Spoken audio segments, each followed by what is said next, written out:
Afia Dermato, no congresso da EADV de 2025. Eu sou Isabela Dupin, dermatologista. Nós vamos percorrer aqui os principais pontos, os mais relevantes, no primeiro dia do Congresso Europeu de Dermatologia. Lembrando que o nosso foco aqui é a aplicabilidade clínica e a relevância para a nossa prática dermatológica diária. Agora nós vamos falar sobre acne, complicações de preenchedores, fotoproteção personalizada e fototerapia. Vamos começar pela acne. A acne continua sendo um dos maiores motivos de consulta dermatológica. Foram reforçados 4 pilares fisiopatológicos que nós já sabemos: produção excessiva de sebo, queratinização folicular anormal, colonização pelo cutâneo bactérios acne e inflamação da pele. Lembrando que atualmente o conceito fisiopatológico da acne envolve muito a inflamação e a disbiose cutânea, sendo que isso interfere diretamente no tratamento da acne. E nós devemos evitar o uso de antibióticos. Aliás, está contraindicado o uso de antibiótico em monoterapia. Foi falado sobre dieta e acne. Na prática, nós sabemos que a dieta influencia, principalmente o uso de carboidratos com altos índices glicêmicos, que aumenta a IGF-1, estimulando a glândula sebácea a produção de sebo. Embora exista uma individualidade nisso e os mecanismos fisiopatológicos não estejam elucidados, isso foi abordado no Congresso.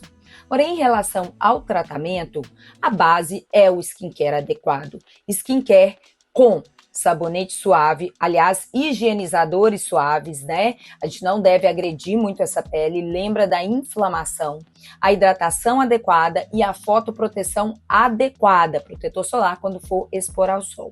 Agora, do tratamento tópico, mantém-se como carro-chefe o uso do peróxido de benzoíla, dos retinoides para manutenção, aliás, isso foi muito enfatizado. A gente sabe na prática que o que a gente mais utiliza é o adapaleno, podendo utilizar adapaleno em associação com peróxido de benzoíla. Aliás, outro ponto importante vou reforçar, não devemos fazer uso de monoterapia com antibiótico, principalmente antibiótico tópico. Então você vai ter que associar o antibiótico, aí a combinação clássica é com retinoide. E a isotretinoína oral segue como a única medicação que atua nos 4 pilares da acne, podendo ser utilizada também a espironolactona em casos de acne nas mulheres adultas, e os antibióticos orais devem ser evitados. Quando utilizados, a gente deve se limitar ao uso por 3 meses. Agora, falando das cicatrizes de acne, o tratamento da cicatriz de acne segue o mesmo, não existe mágica. Uma das combinações de técnicas com subcisão, peeling ata cross, peeling ata na face inteira quando a gente tem aquela questão da discromia, além de preenchimentos, até mesmo o uso de laser foi falado, que são as técnicas clássicas que a gente está já habituado no caso de cicatriz de acne. Foi dado muita ênfase com a prevenção da cicatriz, né, com o tratamento adequado da pele, contendo ali a inflamação. Agora vamos falar das complicações com os preenchedores. O destaque foi para o uso do ultrassom, especialmente ultrassom com Doppler.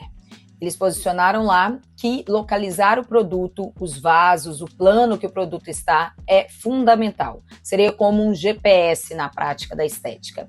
Na prática clínica, a gente sabe disso, classificar, saber aonde está cada coisa é essencial. Então, foi falado das complicações mecânicas, vasculares, inflamatórias, infecciosas, cada um com sua diferente conduta. Nada muito diferente do que a gente tem na prática clínica, não.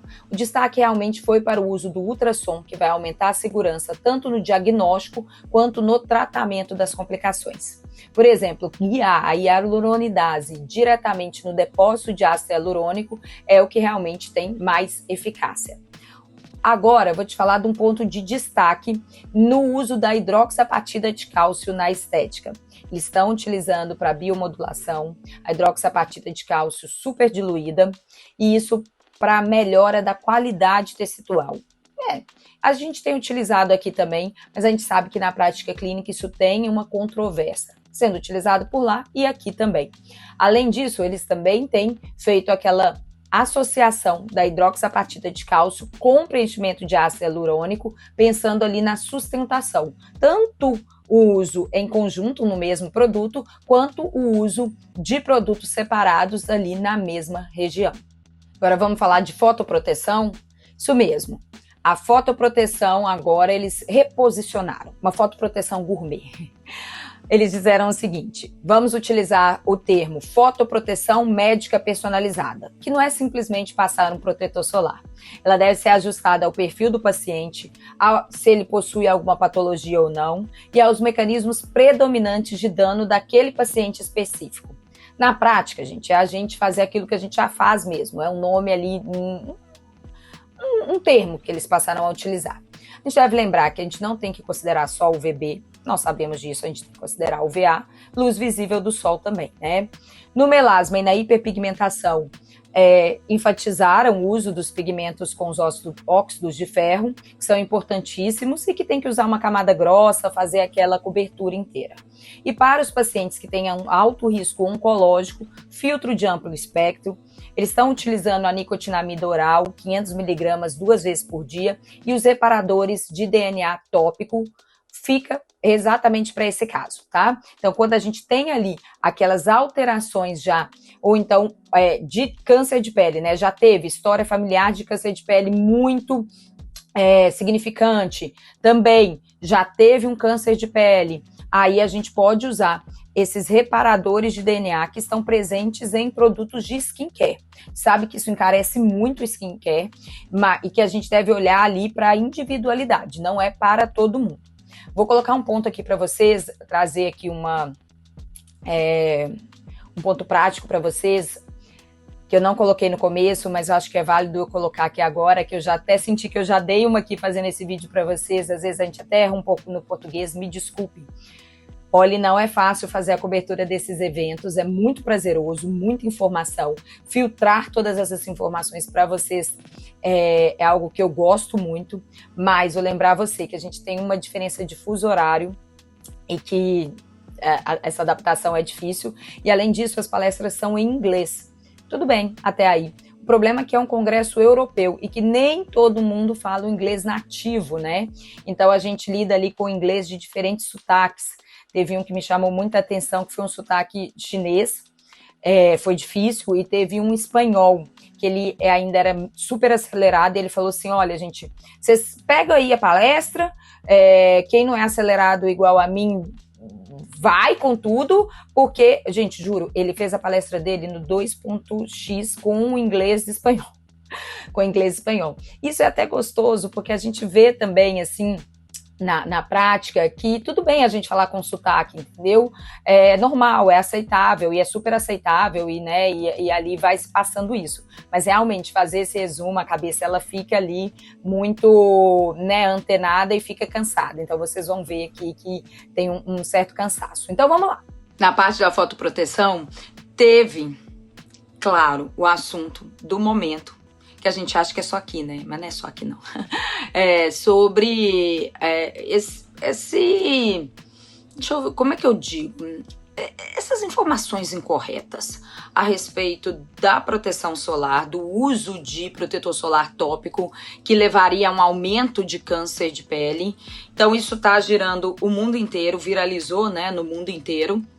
E assim, nós como dermatologistas devemos sim reforçar que é o contrário, né? A fotoproteção adequada, ela continua sendo um dos fatores, um dos pilares, né, na proteção, na prevenção do câncer de pele. Então a gente deve dar ênfase a isso e deve dar ênfase ao uso do protetor solar da maneira adequada, né? Porque também foi falado lá dessas medidas de fotoproteção que impactam diretamente na vida e na saúde da pele, que não são apenas o protetor tópico, que é a proteção mecânica, o uso de chapéu, o uso de óculos, permanecer na sombra. Aliás, foi falado dos trabalhadores que trabalham ao ar livre, né, que tem toda essa questão de fotoproteção indicada, que protetor solar, ele pode interferir no orçamento, então nós temos que pensar nisso tudo. Aliás, já vou fazer um link com uma das partes de skincare, eu acho que foi na palestra de acne, que foi falado que nós devemos, como dermatologistas, olhar o skincare do nosso paciente e orientar, porque tem ocorrido um consumo muito alto de skincare, como agressão da pele. Então, cabe a nós orientarmos os nossos pacientes quanto ao uso tanto do skincare correto quanto do protetor solar correto. Eu tenho uma frase que eu falo com os meus alunos que eu acho que cabe muito aqui, que é o seguinte: aquilo de use protetor solar. Se eu tiver uma coisa para lhe dizer, é use protetor solar. Que foi totalmente retirada do contexto, né? Foi o Bial, Pedro Bial, que falou isso. Eu acho que vale muito a pena, porque tá na nossa prática dermatológica, você vê esse vídeo inteiro do Pedro Bial falando disso, que é maravilhoso. E foi tirado do contexto. A única coisa que ele falou é: olha, se você quer algo que é de certeza que vai fazer bem pro seu futuro, mais ou menos isso, tá, gente? Agora, olha eu puxando isso, falando com vocês que tô cansada aqui, mas puxando isso aqui, filosofando, né? Mas, né, trazendo em minhas palavras, né, o que ele falou isso eu tenho certeza. Se você usar protetor solar, você vai estar fazendo um bem para você no futuro. E eu falo, isso é o Pedro Bial que fala, e ele tá certo de falar. No contexto de jornalista, no contexto ali que ele estava, né, como um homenageado, lindo. Mas para nós, dermatologistas, não basta falar use protetor solar. Vou usar o termo que o colega utilizou. A gente está falando agora de proteção, fotoproteção médica personalizada. Olha que chique. Eu gostei do termo, achei chique. Não sei se eu vou usar na minha prática clínica, não. Você que está me conhecendo aqui hoje, talvez não saiba, eu não sou muito do glamour, não. Eu tenho essa dificuldade, mas achei interessantíssimo, porque na verdade é isso que a gente deve fazer, tá? A gente não simplesmente fala, passa protetor solar e prescreve um protetor solar qualquer. A gente faz algo personalizado para o nosso paciente. E por isso é tão importante a gente entender tudo sobre o protetor solar.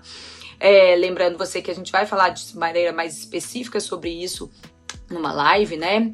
Mas é importantíssimo a gente ter essa visão da proteção VB adequada, proteção VA adequada. Aliás, lembrando que o VB não atravessa vidro, mas o VA atravessa vidro, e que a preocupação com o VA vem muito da hiperpigmentação da pele, do envelhecimento. Então, isso tudo a gente deve ter esse olhar ali, e da luz visível do sol também, né? Em relação à hiperpigmentação e da pele. Aliás, gente, tem uma parte do simpósio, uma sala que é só sobre a questão de etnias diferentes. Bem interessante, bem interessante. Enfim, então a questão da fotoproteção é aquilo que a gente sabe na nossa prática clínica, que a gente tem que olhar para o nosso paciente e individualizar isso, né? A gente não simplesmente prescreve qualquer protetor solar e não sabe nem o que está se passando ali.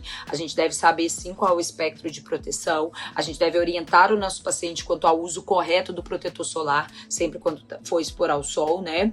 E que não faz sentido a proteção solar da proteção de luzes artificiais, né, gente? Isso aí também já tá consolidado, mesmo que se fala lá, se fala aqui, tá bom? Muito bem, é isso aí. Então, agora vamos seguir com outro tópico fundamental. Tava quase me esquecendo, não posso me esquecer. Vamos seguir agora falando de fototerapia. Será, gente? Eu não esperava por isso, tô brincando, esperava, que eu vi quase palestras antes, né? Mas fototerapia, será que na era da terapia-alvo tem espaço ainda para fototerapia ou caiu em desuso? Vamos falar também sobre isso. Então, sim, mesmo com os avanços dos biológicos e dos inibidores de JAK, a fototerapia ela continua relevante. As indicações clássicas elas vão permanecer, como por exemplo, morféia, líquen escleroso, granuloma anular e na micose fungoide inicial. E na dermatite atópica, que era tão utilizada, ela ficou mais restrita a alguns perfis, principalmente perfis intermitentes e com uso naquela indução de ciclos. Já os biológicos, eles respondem melhor na dermatite atópica crônica, principalmente aquela dermatite atópica que é mais contínua. E no vitiligo, a combinação dos inibidores de JAK tópicos ou até mesmo orais com a fototerapia demonstrou sinergia. Ora, na psoríase, os biológicos eles superam em eficácia média, mas a fototerapia pode sim ser utilizada em casos que sejam cutâneos limitados, sem artrite e sem doença sistêmica. É isso, gente. O primeiro dia do Congresso EADV de 2025 foi sensacional. Congresso que realmente vale muito a pena. Eu vou lembrar você que nós teremos um resumo prático. Esse numa live totalmente direcionada à prática clínica, trazendo aquela interação entre a gente. Então, você precisa se inscrever para que você esteja presente nessa live, é gratuita, assim como esse resumo, e você estará, então, nessa live comigo, que será o resumo de todos os dias. Mas eu volto com você no resumo do segundo dia também. Até lá!